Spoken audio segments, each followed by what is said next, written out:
Hello there. So I found a smartphone ring light clearanced out at Walmart, so we will see if it makes the video any better. I noticed a while back somebody wrote in the comments section they wanted me to talk about the stages of grief. I'm not sure if everybody experiences the stages of grief the same way. Matter of fact, I'm pretty sure they don't. And I'm pretty sure there are certain stages that most people probably never experience.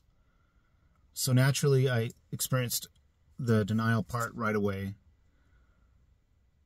Then I went pretty much straight to depression. I didn't have bargaining or anger. I was never angry at anything. I figured it's just the way it is.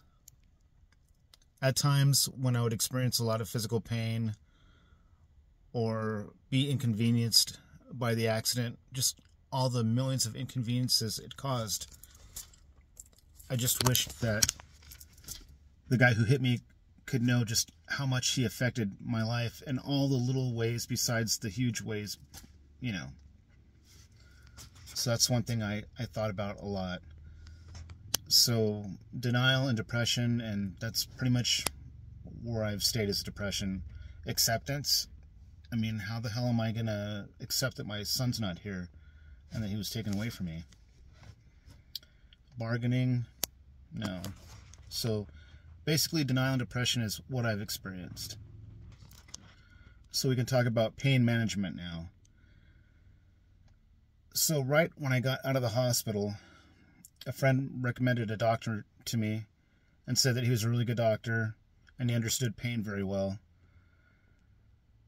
So I decided to make him my primary, even though I never really had a primary in my life because I never went to the doctor for anything. So I went there right after my accident, so he saw me in a wheelchair with my mouth wired shut, my nose and eyes a little swollen because they had to refix my nose and my jaw. And I was thrashed, and I told him, that my son died, and so I started to get pain medication from him directly. And then after a year and a half, on a friend of mine's advice, I asked him to send me to pain management because I thought there was something else they could do for me, like acupuncture, or I heard sometimes they'll send you to counseling or refer you to counseling, or, more physical therapy, more, just something, right? Besides taking pills, because I don't want to take pills for the rest of my life. And that's where the trouble started. As soon as I should have looked into it more. In the small town that I'm in, there's only one guy who does pain management, and he's a very nice guy, and I'm pretty sure he's good, but none of the pharmacies would want to give me the meds he was giving me. And that's not just the opioids. There's an antidepressant that helps with pain. Gabapentin, which is nerve pain. I couldn't get that either. I could not get the medication this guy was giving me at any of the pharmacies that were nearby. So I asked him if he could take me off of his pain management plan, and he did, considering I couldn't get the meds he was giving me.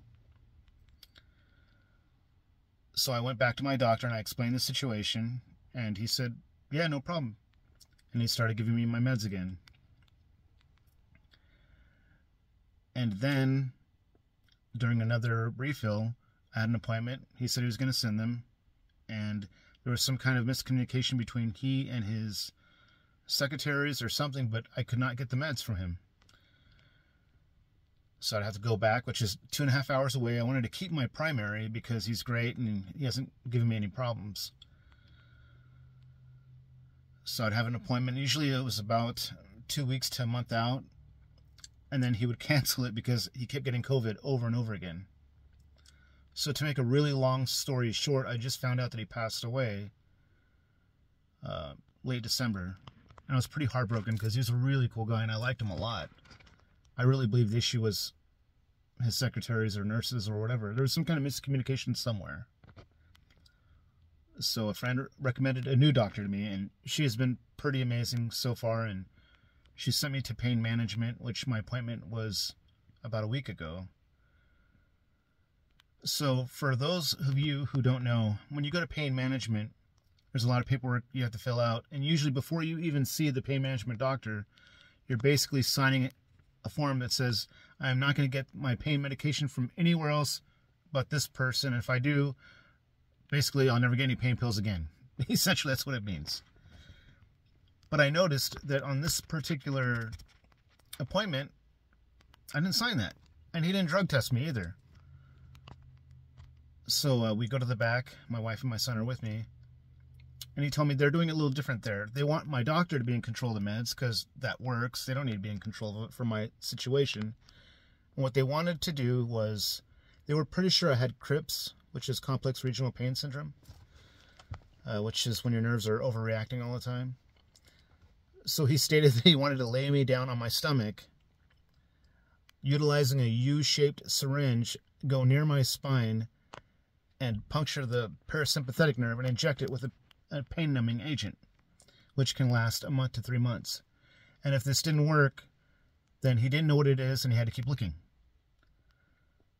So I decided, I'm already in pain. I don't want to be in more pain. There has to be something else I can do. I don't want to do that. And I've also heard from my wife and other women that basically they regretted getting epidurals. Basically, don't let anyone near your spine. Bad things can happen. You know, what if he damages my nerves or nerve? What if? So at the moment, yeah, I'm not going to do that. I appreciate a lot of you giving me advice. I know a lot of you say to take cannabis. It doesn't work, trust me. CBD doesn't work. Smoking pot doesn't work. And from the articles I've read, it says that you can experience pain 14% more. But at the same time, how do you know that's not mumbo jumbo they're putting out there because they don't want you to stop using the pharmacy and getting pharmaceuticals? I don't know. I know it sounds kind of conspiracy theoristy, but you don't know. But I've also read that CBD works more for dogs than it does for humans, and that the evidence, at least right now, just isn't there. But you hear from so many people that say that pot works. God bless them. That's pretty cool that it works. Maybe, I mean, everybody's pain is different. Pain is subjective. So that is where I am with that right now. The cocktail that I take, along with all the vitamins I take, it gives me some relief, and I'm able to go places and walk around, that kind of thing. Driving really helps me if I go on a long drive with family or by myself or go exploring. I think it's the driving and the having to look around and really concentrate that takes away pain. So I usually do that when I don't have any meds. But gas is really expensive right now, so that really changes that for me too. On another note, I recently added a mad page on Facebook, and it is absolutely amazing how many people die every day from drinking and driving, getting high and driving, whatever. I try not to look at it because it just brings me down and just reminds me of my own situation, and there's just so many people suffering from people who drink and drive or do drugs and drive. So I'm trying to stay away from that. I did put my video on a few of their pages. I thought it would help, since so many of you told me that you found my soft white underbelly video helpful. Please keep commenting and let me know what other questions you would like me to answer or any topics you want me to talk about.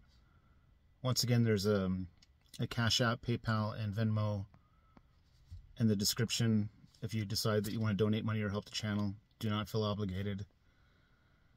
Yeah, so let me know what else you would like me to talk about or whatever. Thank you for your time. I appreciate it.